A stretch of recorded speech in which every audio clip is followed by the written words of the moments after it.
Bonjour. Donc sur cette vidéo, nous allons voir comment commencer le jeu du Shifuku. Donc vous avez deux personnages, l'ogre, le petit poucet. Vous avez les signes égal qui sont mis à disposition pour tous les joueurs. Vous avez les signes arithmétiques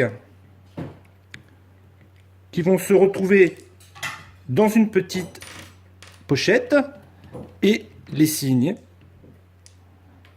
représentés par des chiffres qui seront dans une autre pochette. Donc au départ, on retourne toutes les tuiles.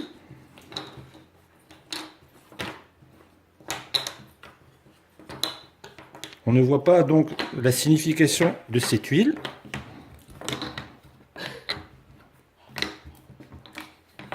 Et on les mélange. Voilà. On les met dans... Voilà, toutes les tuiles sont mélangées. Ce qui va faire que le parcours que nous allons mettre autour du jeu ne sera jamais le même. Et nous plaçons les tuiles autour de la forêt.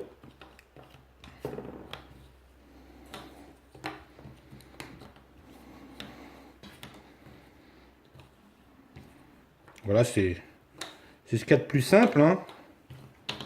Vraiment pas très compliqué. Voilà, on les dispose bien. Une fois que ces tuiles sont positionnées, chaque joueur se place donc devant la table de jeu et chacun va tirer au hasard un chiffre.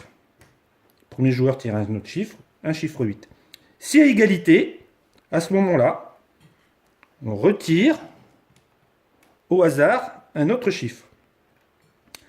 Là, vous voyez, ce chiffre 9 peut être également un 6.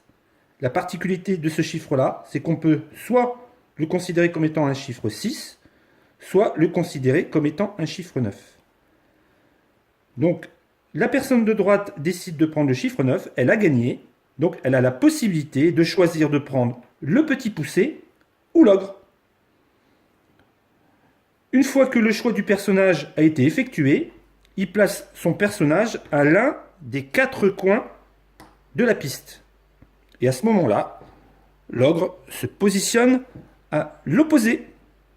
Voilà pour la petite mise en place du jeu. À bientôt pour une prochaine vidéo.